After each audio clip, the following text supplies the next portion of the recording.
Ya, kita membaca dari Kejadian 6. Silakan Ibu Neliana. Terima kasih Pastor. Salam buat Pastor dan Bu Ana dan Bapak Ibu sekalian. Mari kita dengarkan sejenak Kejadian 6 ayat 1 sampai 10. Demikian firman Tuhan.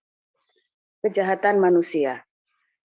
Ketika manusia itu mulai bertambah banyak jumlahnya di muka bumi, dan bagi mereka lahir anak-anak perempuan, maka anak-anak Allah melihat bahwa anak-anak perempuan manusia itu cantik-cantik. Lalu mereka mengambil istri dari antara perempuan-perempuan itu, siapa saja yang disukai mereka. Berfirmanlah Tuhan, Rohku tidak akan selama-lamanya tinggal di dalam manusia, karena manusia itu adalah daging, tetapi umurnya akan 120 tahun saja. Pada waktu itu orang-orang raksasa ada di bumi, dan juga pada waktu sesudahnya, ketika anak-anak Allah menghampiri anak-anak perempuan manusia, dan perempuan-perempuan itu melahirkan anak bagi mereka. Inilah orang-orang yang gagah perkasa di zaman purbakala, orang-orang yang kenamaan. Ketika dilihat Tuhan bahwa kejahatan manusia besar di bumi, dan bahwa segala kecenderungan hatinya selalu membuahkan kejahatan semata-mata, maka menyesallah Tuhan bahwa Ia telah menjadikan manusia di bumi, dan hal itu memilukan hatinya. Berfirmanlah Tuhan, Aku akan menghapuskan manusia yang telah kuciptakan itu dari muka bumi, baik manusia maupun hewan dan binatang-binatang melata, dan burung-burung di udara, sebab aku menyesal bahwa aku telah menjadikan mereka. Tetapi Nuh mendapat kasih karunia di mata Tuhan. Riwayat Nuh. Inilah riwayat Nuh. Nuh adalah seorang yang benar dan tidak bercela di antara orang-orang sezamannya. Dan Nuh itu hidup bergaul dengan Allah. Nuh memperanakan 3 orang laki-laki, Sem, Ham, dan Yafet. Demikian, Pastor. Ibu Ana akan membacakan dari Efesus 2 ayat 8 dan 9. Efesus 2 ayat 8 dan 9. Sebab karena kasih karunia kamu diselamatkan oleh iman. Itu bukan hasil usahamu, tetapi pemberian Allah. Itu bukan hasil pekerjaanmu. Jangan ada orang yang memegahkan diri. Luar biasa firman Tuhan selalu baru setiap pagi, setiap kita membacanya, apabila kita terus hidup tinggal di dalam agape, dengan terus mewujudkan dan tinggal bertindak di dalam agape Kristus, yaitu berdiakonia, bermarturia, dan juga mengasihi, mengampuni, memberkati. Dan ketika kita membaca logos, membaca firman yang tertulis, firman itu tidak akan sekedar firman yang mati, bacaan-bacaan yang membuat Anda tertidur, tetapi firman itu akan menjadi hidup dan membuat engkau bergairah di dalam kehidupanmu, dan itulah namanya rema. Dan rema itu menjadi iman, dan iman itu yang akan memindahkan gunung-gunung dalam kehidupanmu. Luar biasa, Tuhan Yesus baik. Pagi hari ini tema kita adalah Nuh. Bagaimana di awal kehidupan manusia, peradaban manusia sudah mencapai satu titik peradaban yang luar biasa. Dari zaman Adam sampai ke Nuh ini kurang lebih 1000 sampai 1500 tahun. Ya, dari kisah itu ya, 1 milenium bayangin ya. Bahkan kalau kita terhitung itu banjir besar itu kurang lebih tahun 2500, jadi 1500 tahun ya banjir besarnya itu. Dan selama 1500 tahun itu ada peradaban yang luar biasa sekali. Kemarin kita baru belajar sama-sama tentang Metusalah, bahwa usianya 965 tahun, dan ketika Metusalah meninggal, maka banjir itu datang. Ya, bayangan selama 1000 tahun betapa jahatnya manusia, betapa rusaknya manusia, umurnya panjang-panjang. Disebut tadi mereka adalah orang-orang raksasa, Nephilim di dalam. Nah, Kata orang raksasa tidak secara hurufiah bahwa dia berbadan besar dan raksasa seperti Hulk, tetapi itu adalah sebuah metafora, ya, dan orang-orang Yahudi pun menganggap sebuah metafora dari betapa mereka itu orang-orang yang melakukan pekerjaan-pekerjaan besar, orang-orang yang melakukan pekerjaan-pekerjaan yang luar biasa hebatnya, baik di dalam di dalam kehidupan mereka maupun di dalam merusaknya, ya sama-sama termasuk Nuh, ya bikin bahtera orang diri kan dengan anak-anaknya ya. Karena pada waktu firman Tuhan itu turun kepada Nuh di dalam tradisi di dalam Talmud itu ya, usia persisnya Nuh itu adalah 480 tahun. Dan ketika Tuhan berkata, usia manusia itu 120 tahun saja. Itu bukan berarti usia hari ini kita ini cuma 120 tahun, bukan. Tetapi dari Tuhan berfirman kepada Nuh, kepada menyatakan itu ya, dekret ya, akan dibinasakan. Sampai hari pembinasaan, hari banjir itu datang, itu 120 tahun. Dan memang kalau di dalam Alkitab ditulis 500 tahun, saat itu usia Nuh 500 tahun saat melahirkan Sem, Ham, dan Yafet. Tapi tidak disebutkan kapan Nuh menerima firman Tuhan itu.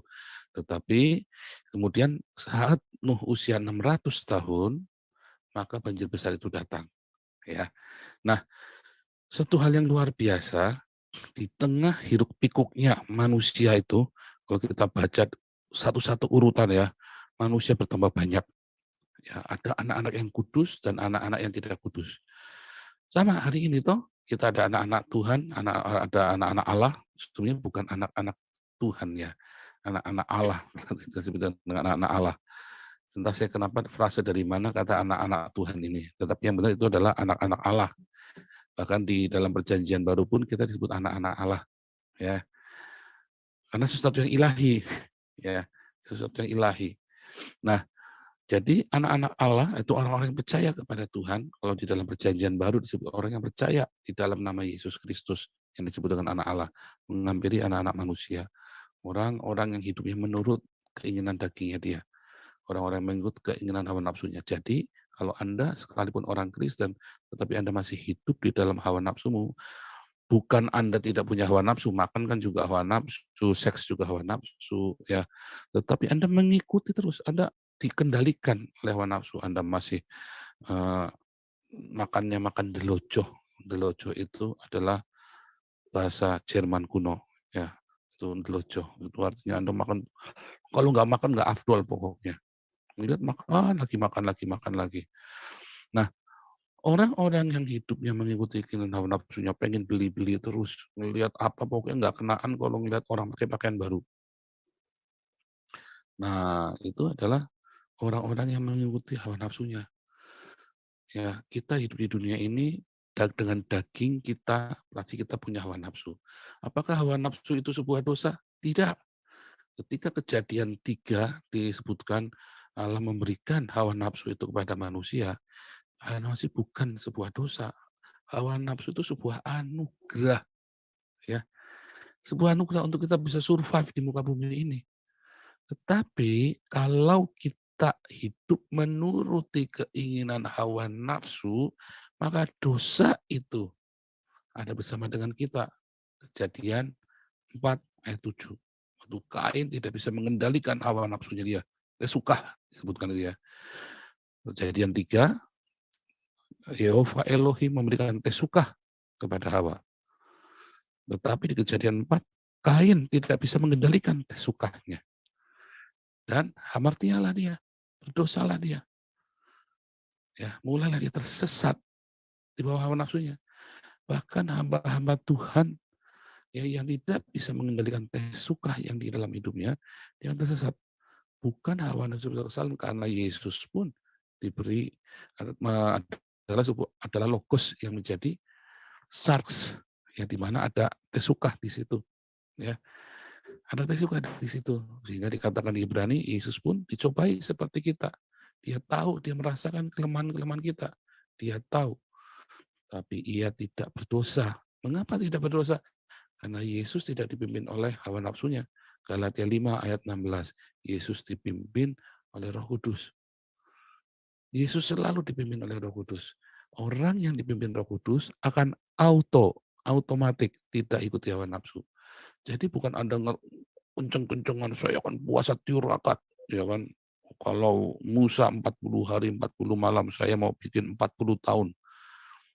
Ya kan, wah habis badanmu nanti ya, bukan cuma habis, mati sisan. Hawa nafsunya hilang, ya, nyawa-nyawanya. 40 hari saja ngeden ya, saya waktu itu puasa 40 hari itu nyawanya udah kayak mau dicabut itu dari badan itu. Hawa nafsunya gimana? Masih ada, masih ada. Puasa 40 hari 40 malam itu tidak menghilangkan hawa nafsu. Wah, tambah edan. Ya, tambah edan. Tergantung bagaimana kamu puasanya, ya kan? Ada orang lagi puasa sambil ngutukin ya nggak bisa. Banyak orang berpuasa sambil mengutuki ya. Nah, anyway, jadi saudaraku, ada anak-anak Allah yang hidup di dalam kekudusan, hidup menuruti roh Allah, tuntunan roh Allah. Ada anak-anak manusia yang tidak mengikuti tuntunan roh Allah, tetapi mengikuti hawa nafsu manusianya dia. Karena ya sama seperti Yesus, logos yang menjadi stars hawa nafsu. Tetapi ia tidak menuruti hawa nafsunya. Ia menuruti roh Allah, ya, yang adalah rohnya Yesus sendiri. Ya. Nah, kemudian manusia itu menjadi begitu luar biasa jahatnya, ya, karena anak-anak Allah ini mulai menghampiri anak-anak manusia, berhubungan seks dengan manusia, kawin campur. Itulah sebabnya Paulus berkata, janganlah jadi pasangan yang tidak seimbang, ya, antara terang dengan gelap. Karena saat kamu terang dan gelap, Anda nggak bisa doa sepakat lagi. Dan Tuhan bilang, 2-3 orang sepakat, suami, istri, dan anaknya. Minta apapun. Masalahnya dengan siapa kamu bisa sepakat, ya kan? Bahkan ketika kau punya anak pun, anakmu ikut suamimu atau ikut istrimu yang punya iman yang berbeda denganmu. Itulah sebabnya ketika Anda rugi, ketika Anda menjadi pasangan yang tidak seimbang. Anda rugi sekali, Anda nggak bisa doa sepakat. Beda dengan saya dan istri saya, dari awal kita doa sepakat, sehingga ketika kita hancur pun, kami pulihnya cepat sekali, karena kami doa sepakat, kami puasa sama-sama. 6 bulan kita ya puasa itu, istri saya malah 7 bulan itu. 6 bulan kita puasa, benar-benar ya, makan jadi cuma sekali. Sepakat, kalau kita pulihkannya cepat sekali. Cepat sekali. Dibandingkan kalau saya tanya orang-orang itu, orang-orang pada cerita, heran orang mah bisa 10, 20 tahun, nggak pulih-pulih. Sampai mati pun nggak pulih-pulih. Karena dari awal sudah nggak sepakat. Dari awal menikahmu nggak sepakat. Ya. Nah, kami sepakat dari awal. Nah, itu luar biasa, itulah kuasa sepakat ya. Makanya jangan main-main dengan pernikahan. Ya. Tetapi kalau ini kan Kristen, yang nikah Islam kalau cinta ya nggak apa-apa daripada nggak cinta. Nah, bukan masalah kalau dia belum lahir baru ya biarin saja. Kalau ada orang tanya sama saya ngeliat kehidupannya dia sendiri nggak lahir baru, Kristen sama Buddha sama Hindu ya nggak apa-apa, biarin saja. Orang cinta kok. Tetapi kan mereka juga belum lahir baru. Tapi kalau Anda sudah lahir baru, Anda rugi, ya, karena banyak badai hidup yang hal-hal yang di luar di luar nalarmu yang akan terjadi dalam hidupmu, yang hanya bisa selesai dengan doa sepakat. Ya, yang hanya bisa selesai dengan doa sepakat. Saat itulah kita melahirkan orang. Saat itu ketika anak-anak Allah mengambil anak-anak manusia, ya kelihatannya mereka adalah orang-orang kenamaan. Mereka punya roh Allah di dalamnya, ada urapan. Ada urapan, ya. Tetapi urapan itu mereka salah gunakan untuk melakukan pekerjaan-pekerjaan yang lain. Ada urapan memang, ada penyertaan Tuhan, tapi mereka lakukan untuk pekerjaan-pekerjaan yang lain yang tidak berkenan sama Tuhan. Ada banyak hamba Tuhan ya yang ada urapannya, tapi dia kelabui jemaatnya, dia manipulasi jemaatnya, dia hidup dengan tidak benar. Dan kita semua, ya nggak cuma hamba Tuhan, nggak cuma orang-orang yang tampil di panggung itu, yang jadi selebritis itu, tetapi kita semua yang kita dalam kehidupan sehari-hari, kita hidup dalam urapan dan kita tidak hidup dalam kebenaran. Oh, hati-hati. Kita mungkin melakukan hal yang besar, tetapi hal itu tidak menyenangkan hati Tuhan.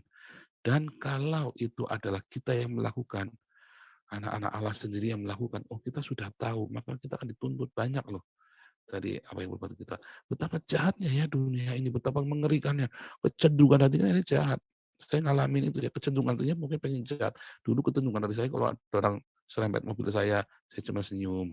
Ya udahlah, sudah masalah kecil. Ya sampai akhirnya itu bisa berubah ya.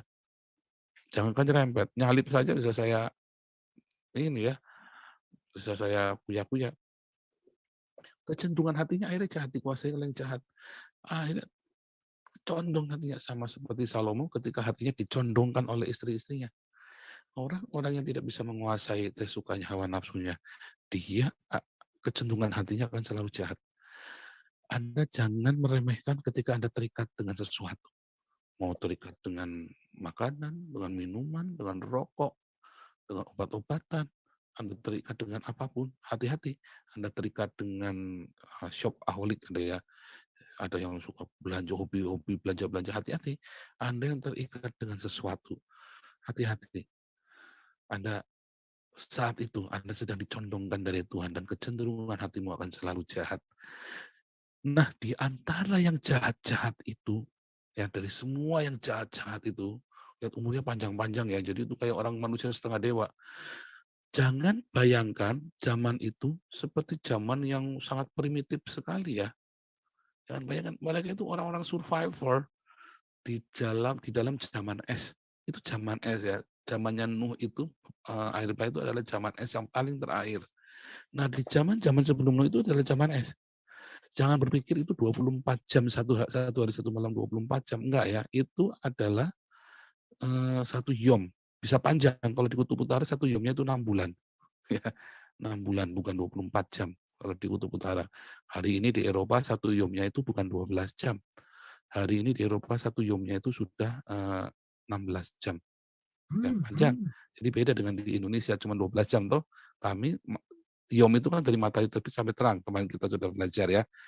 Yom itu dari matahari terbit sampai matahari terbenam. Itu kami sini 16 jam hari ini. Anda kan 12 jam di sana. Nah, di di kutub utara 6 bulan yomnya. Nah, saudara, dalam yom yang panjang ini, manusia ini begitu hebat.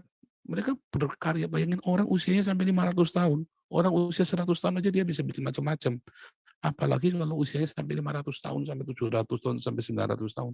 Apa dia bisa bikin coba? Kalau dia orang baik, apa dia bisa bikin baik? Banyak. Kalau dia orang jahat, apa dia bisa bikin jahat? Lebih banyak lagi. Ya, lebih banyak lagi. Kalau Anda lihat nanti kejadian 11 pun, manusia itu kumpul semua, Tuhan berkata, apapun yang diinginkan manusia itu akan terlaksana.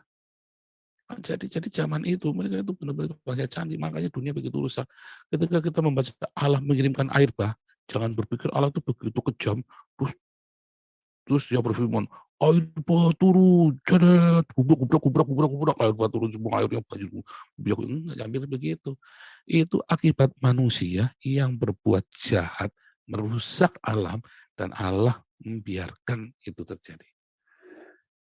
Ingat, pencobaan itu bukan dari Allah, tetapi kita sendiri yang bikin. Termasuk bencana. Bukan Tuhan yang bikin, kita yang bikin. Bencana yang Anda hadapi hari ini, ya jangan salahkan Tuhan. Itu kita sendiri yang bikin. Karena masalah yang kita ditunda lagi, jadilah bencana. Ya, jadi nikmati itu bersama dengan Tuhan. Nah, balik lagi ke zaman Nuh. Begitu kacaunya zaman itu, begitu luar biasa jahatnya, jahat, bukan cuma jahat, jahat, tambahin I2, tambah A-nya 2, jahat. Wah, mengerikan sekali. Kecenderungan hatinya cuma jahat, semua dilakukan semuanya jahat. Saudara ngalamin, kita hari ini mengalami, semua orang mengalami hari ini di tengah-tengah hal-hal yang jahat. Semua informasi-informasi dipelintir. Ya, kalau Anda lihat di Indonesia, dari semua kantor-kantor berita, stasiun-stasiun televisi, hampir semuanya itu tidak ada yang memberitakan kebenaran. Ya, tidak ada yang memberitakan kebenaran. Kalau Anda lihat konflik Palestina, Hamas ini paling gampang. Nggak ada cerita yang benar. Semua hoax semua. Ya, semua hoax semua. Dan kita percaya dengan itu. Hanya kami kemarin ya semalam itu kita heboh sekali ya dengan Ibu Koni, dengan Ibu Monik Reikers dan Pak Cinta Toping. Terus selama beberapa hari saya terus tampilkan terus kebenaran-kebenaran apa yang terjadi di Israel. Bukan cuma itu, berita tentang saya saja lebih banyak ngawurnya daripada benernya yang dari di Indonesia. Baru beberapa ya, dari Jawa Welle sama Jawa Pos saja tuh, yang lurus lempeng, ngasih apa adanya. Bahkan Detik pun saya bilang, saya minta hak jawab, nggak mau kasih. Ya kan? Saya minta hak jawab. Kamu beritain saya, ngerasain saya minta hak jawab, nggak mau kasih. Metro pun, saya dikasih hak jawab, tapi tidak dimuat. Begitu dahsyatnya kebohongan-kebohongan itu dibangun. Dan itu nggak cuma di Indonesia loh, di seluruh dunia. Sehingga kebenaran itu menjadi langka sekali. Yang namanya kebenaran ya di Kayosune itu jadi langka sekali. Anda akan menemukan bahkan hakimnya yang menentukan kebenaran itu saja bisa disuap. Bahkan para penjaga kebenaran itu, para panglima kebenaran, para pengawal kebenaran itu bisa disuap. Sehingga yang salah jadi benar, yang benar jadi salah. Bayangin saudara. Tapi hanya ada satu, Tuhan melihat satu orang yang benar yang di Kayosune itu, yaitu Nuh. Ya, di antara semua yang jahat, maka Yehova Elohim dia melihat ada satu orang benar yang namanya Nuh. Nuh ini artinya istirahat. Ya, artinya istirahat, the rest. Kalau kemarin itu salah itu adalah pendoa syafaat, dia tahan itu. Kalau bayang film Dragon Ball itu, dia keluarin aji-ajinya, dia keluarin sinar, wah itu semua ditahan semua musuh-musuhnya itu ya pakai cahaya yang besar. Itu sama itu bencana modal itu ditahan sama itu salah seorang diri dengan kekuatan kesaktiannya. Ya, namanya sakti kan. Orang 965 tahun sakti, pasti sakti. Ditahan itu bencana dia sendiri, dia tahan sampai hari dia mati. Yang menahan bencana itu dan enggak bencana itu datang. Dan Nuh ini artinya the rest, istirahat, nyaman. Ya, ya dan Nuh ini yang mendapat kasih karunia. Ada 3 hal. Satu ada di Kayosune, ya, ada karisma, ada anugerah grace, dan dia ada berjalan bersama dengan Tuhan. Bagus ya. Ada bersama, satu ada di Kayosune ada kebenaran, dia ada karisma, ada anugerah, dan ada berjalan bersama dengan Tuhan. Orang-orang yang hidupnya tenang, yang nyaman, yang ada dalam peristirahatan. Anda capek kan? Kita semua capek, saya lelah. Kita semua lelah menghadapi dunia yang jahat ini. Waktu saya belum beristirahat sepenuhnya kepada Tuhan, lelah. Tiap pagi saya bangun, bayangin ya, saya sempat kerja sekuler selama beberapa tahun ya, sambil melayani, sampai akhirnya saya tinggalkan pelayanan cuma kerja sekuler karena capek sekali nggak tahan. Bayangin saya tiap pagi berangkat jam 5 pagi, setengah 6 maksimum saya harus berangkat dari rumah. Jam 11, jam 12 malam saya baru pulang sampai rumah tiap hari. Wah gaji mah gede, tapi wah itu ngerikan sekali kerjanya seperti itu, saudara. Karena saya hidup dulunya saya kerja enak, kerja berangkat jam 8, pulang jam 6 sore sudah pulang. Sore malam saya nonton bioskop atau nonton jalan-jalan. Saya bawa anak-anak dari kampung itu, ya saya ajak ke mall, saya bayar-bayarin mereka. Ya cuma anak kampung, anak kampung nelayan dulu ya. Kita injili, kita pelayan. Oh indah. Tetapi ketika saya tinggalkan Tuhan, saya tinggalkan semua pelayanan itu, bukan pelayanan aktivis di gereja ya, tapi melayani Tuhan, berdiakonia, bermarturia, ngasihi, mengampuni, memberkati, bukan pelayanan di gedung gereja. Itu adalah aktivitas organisasi. Melayani Tuhan itu ada diakonia, marturia, mengasihi, mengampuni, memberkati. Itu melayani Tuhan, bukan aktif di gereja, bukan. Nah, saudara, ketika saya meninggalkan pelayanan Tuhan, saya mulai masuk kerja, saya masuk dalam satu sistem dunia yang seperti terjadi zaman. Nggak ada orang berkata benar, nggak ada orang tulus. Semuanya pokoknya ngerikan sekali dan saya harus survive di sana. Bayangin, harus survive sehingga lelah sekali saudara. Tiap hari saya bangun karena kebiasaan doa fajar. Saya bangun, saya Tuhan tolong, Tuhan tolong, Tuhan tolong. Tuhan tolong, saya duduk sebentar, seger. Ya, tiba-tiba ada hati yang damai, oke semangat lagi. Tiap pagi, malam saya lelah lagi. Tiap hari saya hidup di dalam melihat kenajisan, dikelilingi kenajisan. Saya kemarin cerita ya, saya punya tiket Alexis tak bagi. Siapa mau nih voucher Alexis berebut anak buah? Mau. Terakhir begitu mereka udah pada rusak semua. Wah ini gara-gara Ko Paulus sih kasih tiket voucher. Lah, saya kan cuma nawarin siapa mau karena saya nggak mau pergi. Gitu kan. Ini vouchernya harganya 3 juta soalnya. Wow, semua mau, semua berebut. Gila lu, nyalain saya lagi. Ya, saya juga salah, harusnya sobek aja kan. Ngapain juga. Ya cuman itulah kehidupan, nggak jauh-jauh kehidupan kita di situ. Inilah hidupnya. Nah di saat itulah ada seorang yang namanya Nuh, the rest. Ya, hidupnya di lingkungan orang-orang jahat, orang-orang nggak benar, tapi the rest beristirahat, bukan rest in peace, bukan ya, bukan rest in peace, mati bukan, tapi memang orang itu harus mati bersama Tuhan Yesus supaya rest in peace, supaya hidupmu tenang, tenangkan hidupmu, ayo datang sama Tuhan. Anda yang di luar Tuhan Yesus hari ini datang sama Tuhan, ya, karena untuk Anda bisa rest, Anda harus apa? Dia di kayu sunek.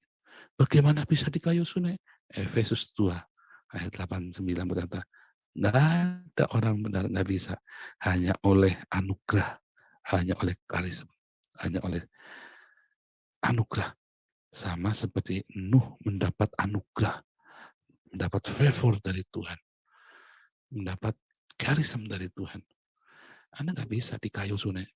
Anda harus mendapat karisma dari Tuhan. Lalu bagaimana untuk mendapat karisma? Anda harus jalan sama Tuhan. Anda harus jalan senantiasa dengan Tuhan, maka selalu ada favor. Selalu ada favor dari Tuhan. Anda berjalan terus. Makanya anak-anak, ayo yang di live Zoom, di live YouTube, Anda yang belum percaya kepada Tuhan Yesus, Anda datang kepada Tuhan Yesus, bertobat. Akui dia sebagai Tuhan dan Juru Selamatmu. Sehingga bebanmu itu tidak harus kau pikul. Karena Tuhan Yesus berkata, marilah aku yang letih sudah berbeban berat. Ya, pikulah kuk yang kupasang. Sebab yang kuknya dari aku itu enak. Itu apa? Mengasihi, mengampuni, memberkati. Ya, pikul salib setiap hari, sangkal diri, dan bebanku pun ringan. Ya, kita harus diakonia, marturia, senantiasa. Simpel kan? Itu bukan hanya perkara yang berat. Saya baru tengok ya ketika saya mengalami perjumpaan dengan Tuhan Yesus, diizinkan mengalami perjumpaan secara face to face. Saya baru nyadar, iya Tuhan, itu masalahnya gampang banget ternyata. Itu ternyata mudah banget Tuhan. Saya hanya perlu memutuskan dan stay di sana supaya saya bisa rest sama Tuhan. Saya hanya perlu berjalan sama Tuhan dan saya abaikan semua yang jahat-jahat itu. Karena nanti anugerah itu datang sendiri.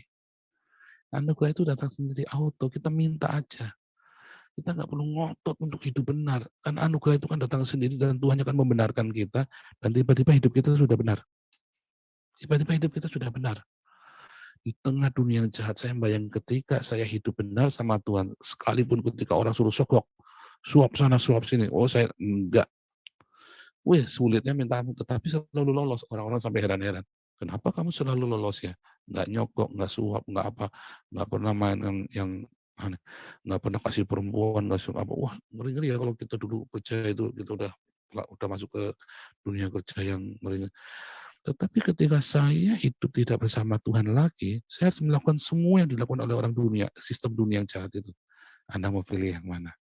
Anda mau jadi orang yang beruntung selalu di dalam favor of God, orang yang beruntung karena mendapat perkenanan Tuhan, atau Anda mau dengan caramu sendiri, ya, dengan kecenderungan hatimu yang jahat itu. Lelah, lelah sekali, capek. Benar, Anda boleh punya kemewahan dunia ini, tapi capek hatimu. Ya, lelah. Tetapi kalau engkau hidup dalam perkenanan Tuhan, dalam favor of God, yaitu dengan apa? Selalu berjalan sama Tuhan. Bagaimana bisa berjalan dengan Tuhan? Anda terima Yesus Kristus sebagai Tuhan dan Juru Selamatmu. Anda kembali, yang sudah tinggalkan Tuhan, ayo kembali. Datang Tuhan, aku capek Tuhan, tolong aku. Bukan terus mana bunuh diri, bukan. Tetapi kita nikmatin. Nikmatin jalan sama Tuhan. Walk with God. Mengalir bersama dengan Tuhan. mengalir bersama Roh Kudus. Roh Kudus memenuhi hidupmu, Roh Kudus memenuhi setiap sel-sel tubuhmu. Dan saudara akan menikmati itu yang namanya jalan bersama Tuhan. Anda akan berjalan tepat di dalam ketetapan Tuhan. Itu enak banget. Rasanya semua dikerjakan bisa jitu. Jackpot terus. Itu berjalan tepat di dalam ketetapan Tuhan. Tepat di dalam ketetapan Tuhan. Enak banget. Anda akan mendapatkan favor of God. Senantiasa. Kita mendapat favor of God. Dan keluarga kita pun mendapatkan favor of God. Perkenanan Tuhan. Dan juga perkenanan manusia tentunya. Kenapa? Karena ada favor of God.